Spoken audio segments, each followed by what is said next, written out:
आज Doubtnut app download करें। Doubtnut पर अपने सभी गणित, रसायन विज्ञान, भौतिक विज्ञान और जीव विज्ञान के डाउट्स का करो सफाया।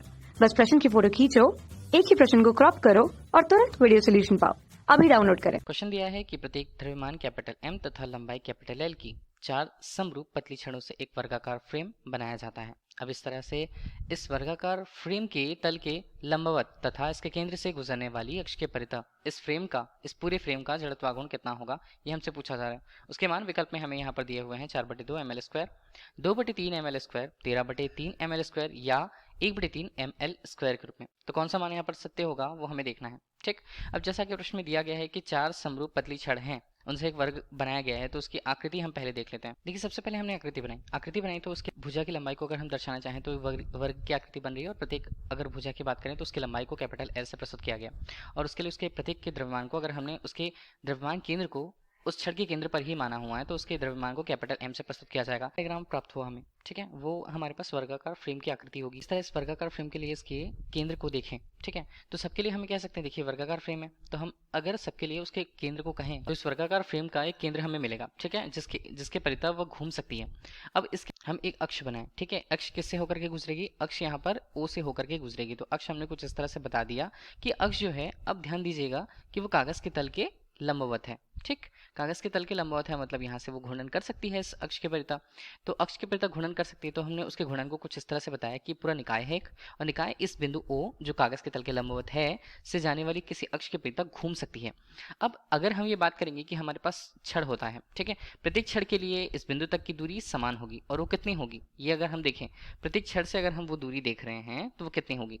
देखिए, O तक की दूरी अगर हम, ये पहला छड़ अगर हमने लिया, इसी तरह कुछ दूसरा छड़ हमने लिया, इसी तरह तीसरा और ये चौथा छड़ हमारे पास मौजूद है, ठीक है। तो चारों छड़ों के अनुसार अगर हम देखें तो बिंदु O से उनकी दूरी नियत है, वो कितनी है, वो यहाँ पर है L/2 के रूप में। ठीक, अगर हमने केवल एक से ही इसे बताया है तो अगर हम छड़ों की बात करें तो छड़ हम ले लेते हैं कुछ इस तरह से। ठीक, अब छड़ के लिए अगर उसके बिंदु को हमने केंद्र बिंदु को यहाँ पर O' के रूप में प्रदर्शित किया, जहां हम ये मानते हैं कि उसका पूरा द्रव्यमान वहां पर उपस्थित होगा, ठीक है, M के रूप में। उसकी कुल लंबाई तो हम जानते हैं L है। अब एक अक्ष हमने देखा, देखिए वो केंद्र से दूर किसी एक नियत दूरी पर है होगा, हमने ये बताया कि सभी के लिए दूरियां समान होंगी L/2 के बराबर, ठीक है। अब इस बिंदु को हमने O माना जैसे प्रश्न में माना हुआ है।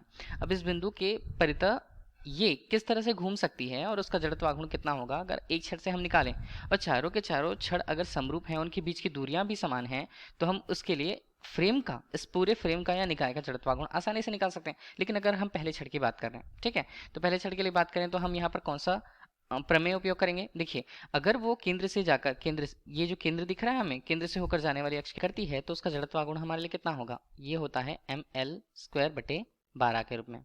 ठीक, अब अगर हम ये कहें कि बिंदु O से होकर जाने वाली अक्ष के परितः अगर जड़त्वाघूर्ण निकालना है तो उसके बीच की लंबवत दूरी हमने कितनी ले रखी, m, यहाँ पर L/2 है वो, तो हम इससे कैसे निकालेंगे, हम उपयोग कर रहे हैं समांतर अक्ष प्रमेय का, क्योंकि एक अक्ष जो है जो उसके केंद्र से होकर के जा रही है उसके छड़ के लंबवत है वो, और दूसरा जो हमारे पास किसी एक निश्चित दूरी पर जो केंद्र है जिस अक्ष के परितः हमें इसके जड़त्व आघूर्ण की तुलना करनी है, ये दोनों समानांतर है, उनके बीच की दूरियां भी मौजूद है। कुल द्रव्यमान की बात करें तो m, और अगर हम वो बीच की दूरी की बात करें तो L/2 होगा। और ये हम किसके लिए बात करें, पहले छड़ के लिए या प्रत्येक छड़ के लिए बात करें, प्रत्येक छड़ के लिए O बिंदु के परितः जड़त्वाघूर्ण का मान हमें मिल जाता है कुछ इस तरह से समांतर अक्ष प्रमेय का उपयोग करके।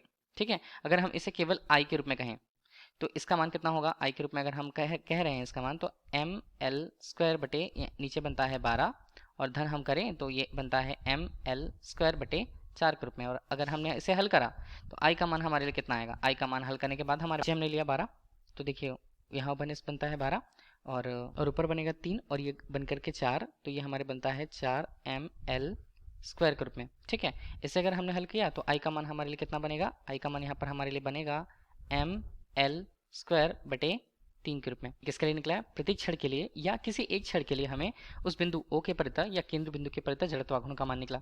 चारों के चारों हम जान रहे हैं कि जो छड़ हैं वो समरूप हैं और एक तरह से फ्रेम का निर्माण करते हैं या निकाय का निर्माण करते हैं, इसलिए हम बोलें कि उस पूरे निकाय का उस बिंदु O के प्रति जड़त्वाघूर्ण को अगर हम I' के रूप में प्रदर्शित कर दें तो उसका मान क्या होगा, 4 का हमें गुणा करना होगा। ठीक है, देखिए एक के लिए हमने देखा तो ml²/3 और ये पूरे के लिए कितना होगा, तो 4 का हमने गुणा कर दिया, तो यहाँ पर I' का मान हमारे लिए कितना आ रहा है, ये हमारे लिए आ रहा है 4/3 ml² के रूप में। ठीक है, तो ये हमारे पास आई डैश मतलब इस पूरे फ्रेम का जड़त्व आघूर्ण का मान बिंदु ओ के परितः हमें प्राप्त होता है 4/3 ml स्क्वायर के रूप में। ठीक, तो ये हमारे लिए उत्तर होगा। दिए गए विकल्पों में देखें तो हमारे पास विकल्प ए जो होता है 4/3 ml स्क्वायर का मान, ये हमारे लिए इस प्रश्न का सही उत्तर होगा। धन्यवाद। कक्षा 6वीं से 12वीं से लेकर नीट, IIT, JEE वो एडवांस के लेवल तक 1 करोड़ से ज्यादा छात्रों का भरोसा। आज ही डाउनलोड करें डाउटनेट ऐप या व्हाट्सएप करें अपने सारे डाउट्स 8400 400 400 पर।